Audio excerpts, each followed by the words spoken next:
I'm Brendan Fraser. I'm here with, Sadie Sink. And Darren Aronofsky. and we're going to break down a scene from The Whale.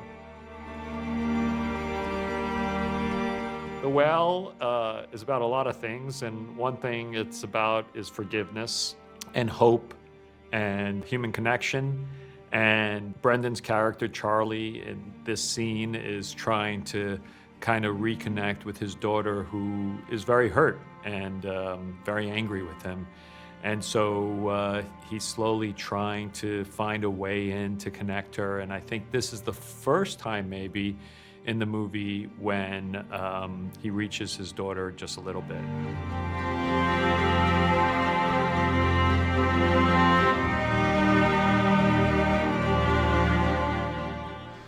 When I left your mom, she did not want me around you.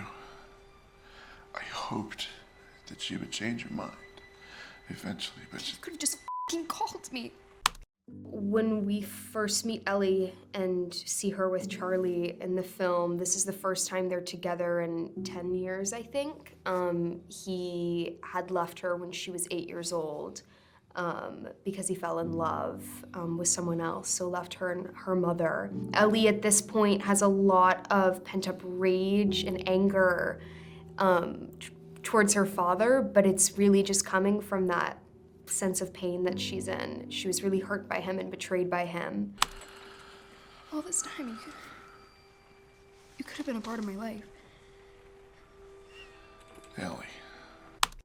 You know, you really follow the text to inspire the blocking and the performances of the characters. And we were really blessed to have 3.5 weeks of rehearsal time where basically all the actors, myself and Sam Hunter, the writer, came together and worked on the blocking and worked on the performances. It kind of made sense for Sadie's character, Ellie, to be hiding from her father. She didn't want to look at him. She was upset. She was hiding from him. She was disgusted by him. She was so many different feelings. And it was Charlie's job to slowly kind of eke it out of her. And that's kind of what the blocking reveals. The blocking also reveals that Charlie's just recently become a little bit more mobile because Liz, his friend and his caregiver, has appropriated him a wheelchair. His mobility is limited to really the couch or his bed. And so in the scene, he's actually physically able to get a little bit closer to her, whereas before, if he even tried to take to his feet, he would have fallen to the ground. And even to the point where he's able to rotate her in her chair so that they can speak to one another. And it's the first time she doesn't bolt from him. When I left your mom, she did not want me around you. I hoped that she would change her mind. The way I see it is that he's always been the positive person that he is, given that likely all his life he's just been called names and scorned and derided to the point where he had to make a decision about whether to live in a cynical world or to survive by internalizing it and having a positive outlook. You know, I thought a little bit about that, Brendan, in today discussions and stuff. And I wonder, do you think that Charlie was this honest for his whole life, or is this a turning point that he's making right now in this? And I don't know. I wish Sam was here to answer.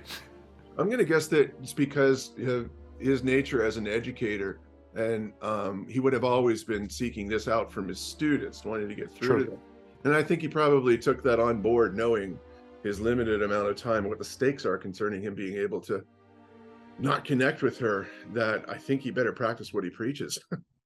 Eventually, but You could have just fucking called me. All this time, you could have been a part of my life. Well, I loved this scene because I think this was the first time you really got to see that sincere side of her and the side of her that's really hurt.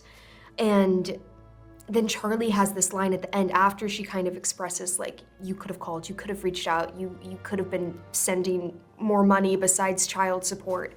he says, what was that line? He goes, Yeah. Look at me. look at me, who would want me to be a part of their lives? And I think that for Ellie, that's not a sad thing that he just said. I think that angers her. It's like, I think it's a cop-out for her. Like, what do you mean, who wouldn't want their father to be a part of their lives, I think. And then obviously in the next scene, she does something pretty aggressive. Really? That's interesting. I think that's kind of, I think that's what triggers it, because Right. how could you say something like that? You know, I'm your daughter. Look at me.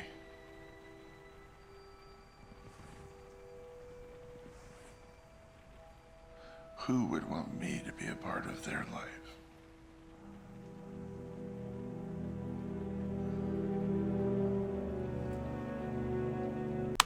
It's one of my favorite moments of Sadie's in the movie, how she plays that. It's just this beautiful moment where she kind of knows. I don't know exactly what Sadie was doing completely, and that's why it's a great performance, but it's totally great, which is she knows she's going to look at him. The audience knows she's going to look at him, but she really takes her time to look at him because of everything that's going on in her head, because she's thinking about, she's kind of ahead.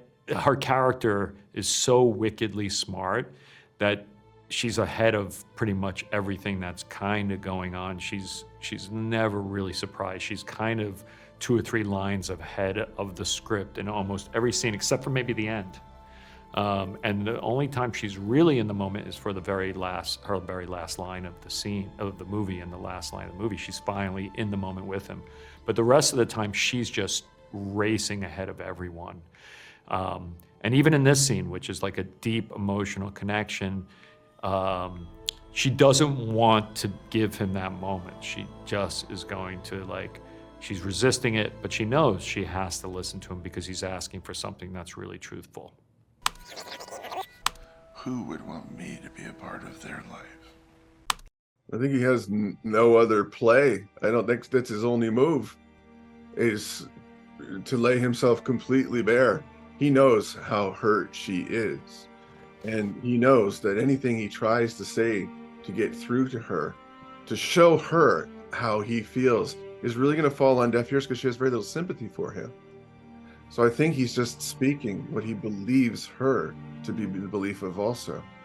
I love it. I mean, what I love about Sam's writing is exactly this type of conversation. It's so rich, and it allows for the performers to play things in such complicated, ambiguous ways. I just know that The Whale is going to be performed around the world for the rest of our lives because the writing is so rich and so many actors are going to have fun playing it. One thing that was interesting that I remembered is right before I shot the movie, I went back to see a recording of the play that I hadn't seen for 10 years.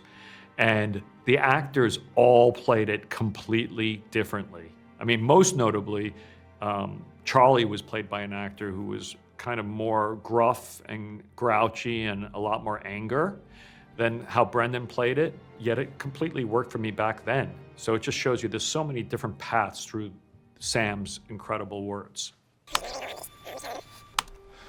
When I left your mom, she did not want me around you. I hoped that she would change her mind eventually, but You could have just fucking called me. All this time, you could have been a part of my life. Ellie, look at me.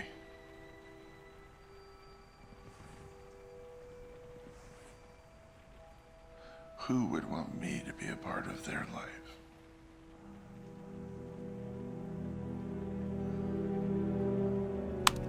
I think it was apparent that authenticity and honesty about what we were doing lend credence to the vulnerability it takes to tell the story, and the amount of trust we had with one another, I think, is what brought that all to life. And so Darren didn't really interfere in that way, but like every good director, he would show you where it is. He would point, go over there. That's how you get there. That's what a director does.